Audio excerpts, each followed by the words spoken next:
today's tea is a Twinings black tea. It's Christmas tea, and it says embrace the magic of the season with the sweet and savory spice flavors of cinnamon and cloves.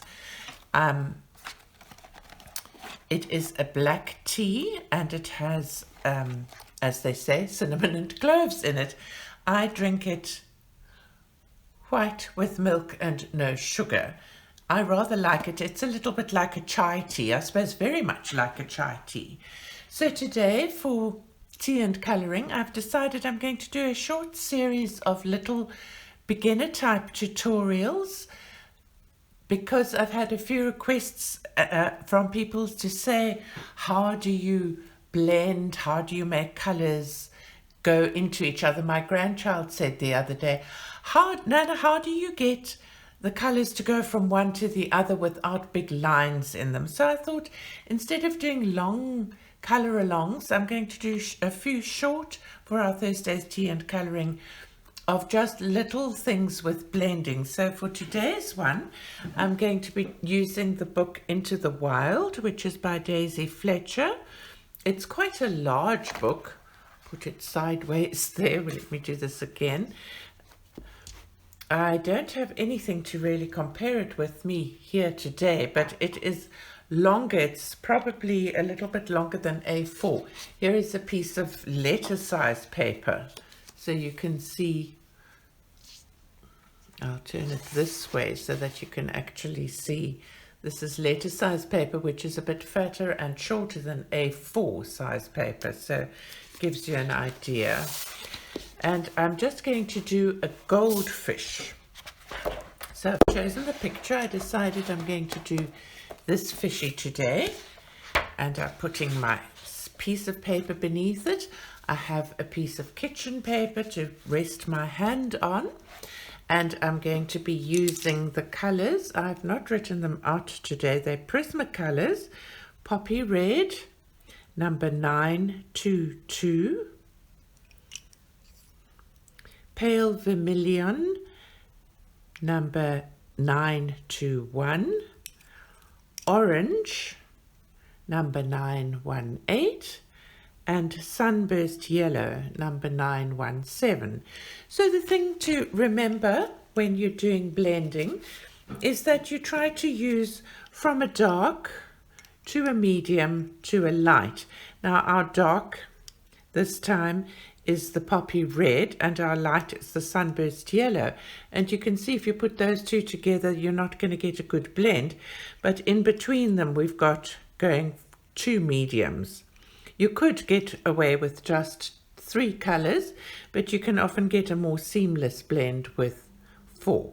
So I'm going to zoom in a little bit so that you can see more easily.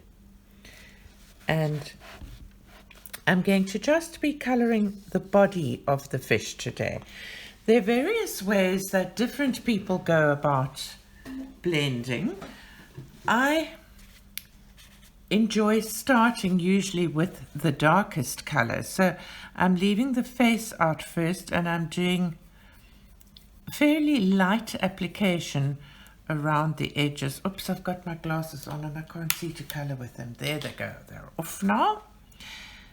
And just following around the edges.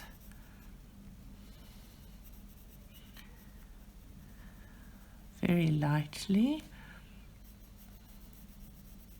And I use a kind of I think in artistic circles it's called scumbling. It's like a very smallish scribble motion of the pencil, very lightly to start with.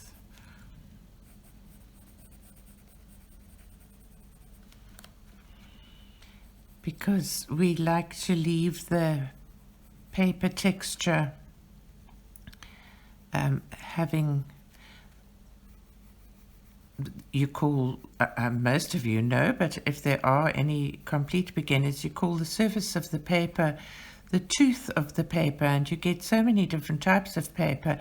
This particular one is actually quite smooth. It's so the expression I would use is that it's not very toothy. but yet it seems to take the pencil fairly well. It's the first picture I'm colouring in this book, actually. I bought the book a while ago. It's quite I think it was published a number of years ago. So just a very light first application. And you can see there are lots of, it's fairly messy colouring. There are lots of little white spaces between. And here, where the fish is curving, we're going to want to put some dark as well, because that would normally cast a shadow. And so by using the dark colors, that shows the shadow, and it gives the image that you're coloring more depth and more of a 3D type of quality.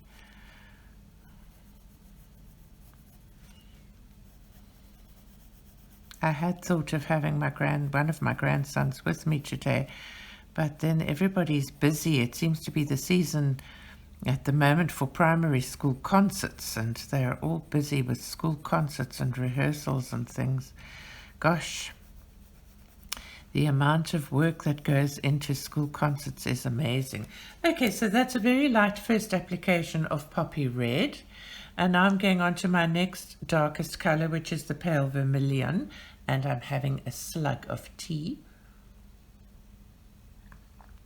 Nice and warm.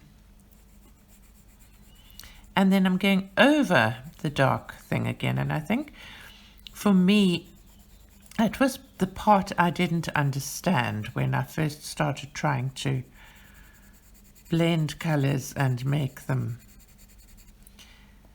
that you go over the first color with the second color and then bring that out further, and then at the end of where that color is, you go for a bit more lightly, so that you can go over that again with the next color.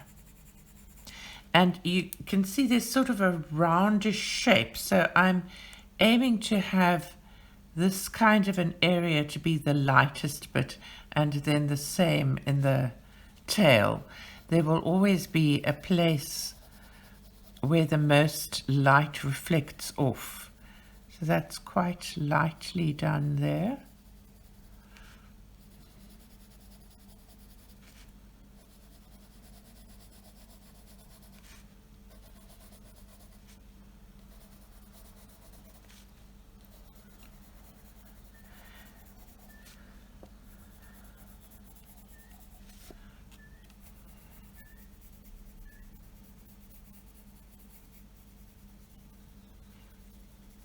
While I'm doing this, I'd like to ask you all to please remember to subscribe to the channel. It would be awesome if you do, and if you do subscribe and click the little bell button, then you'll be given a nice little reminder of when another video has been posted, and so you will be one of the first to see the new video. And I'm going to be bringing definitely every Thursday the tea and colouring. This next colour is orange, and again we go over the light a bit, and I'm hoping to make these next few at least this kind of tutorial. So if you enjoy looking and seeing, if you're an expert, then this is perhaps not for you, but maybe you just want to have some tea and listen to me jabber on. But if you're a beginner, then I'm hoping to be helpful and do some teaching, and I'm only too happy to share whatever knowledge I've managed to gain. I'm completely self-taught with colouring and all things to do with art, so I've found so much joy in doing these things and learning about art and playing with art supplies, and it's really brought me so much happiness, and I would love to share some of that happiness and relaxation that it brings to me with you. I know a lot of people suffer enormously from stress and anxiety, and just putting colour on a page, I mean, look how pretty. It just makes me happy.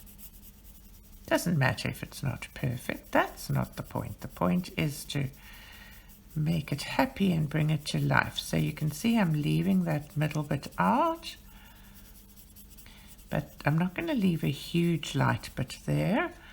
And so going over the whole thing with this third color, which is, I think I did say, the orange. And to me, I love it when you add yellow to something. It seems it's like a magical color. It just, I suppose it's the sun. It's got all the light in it, and it just brings things to life. So I just feel like that's...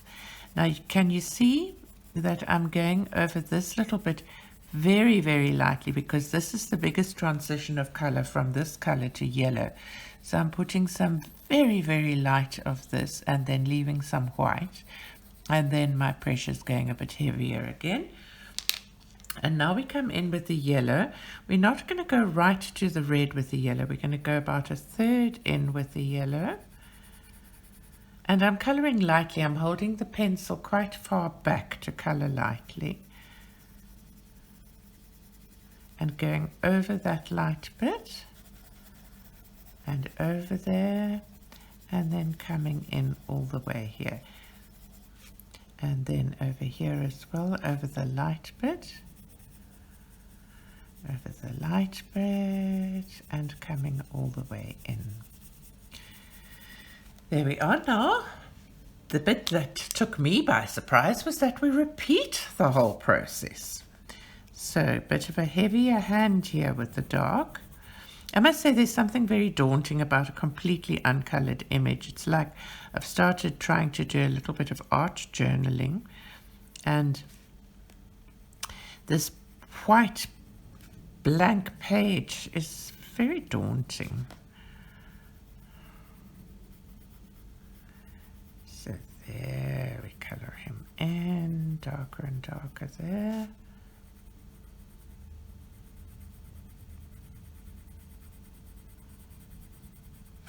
And over here around those fins.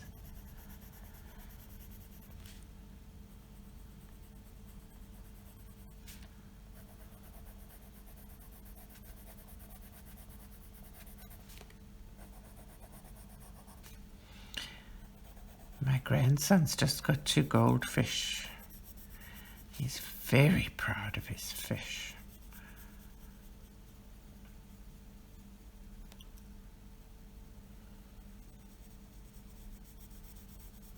I shouldn't say my grandson, one of my grandsons. I've got 5.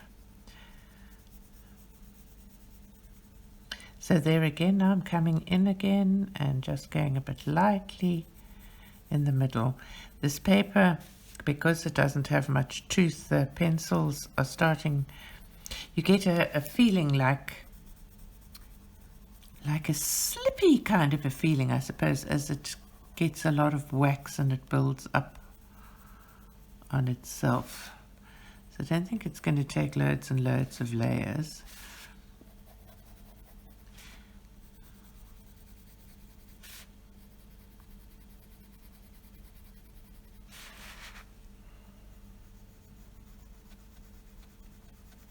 And then going a bit lightly.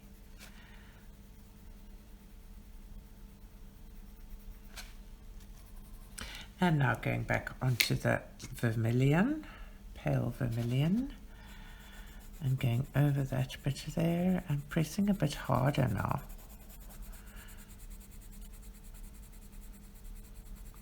Which gets rid of the little bits of white in the paper.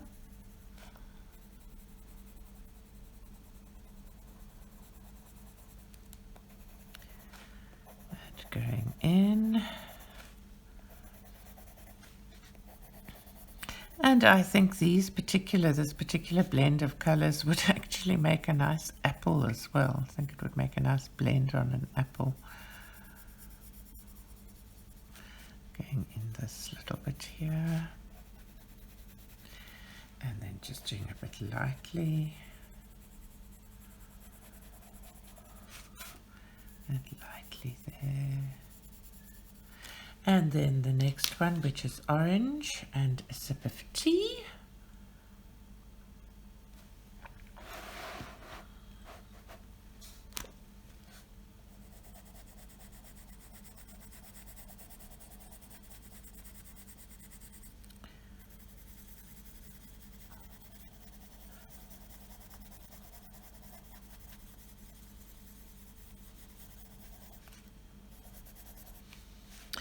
Do any of you do art journaling?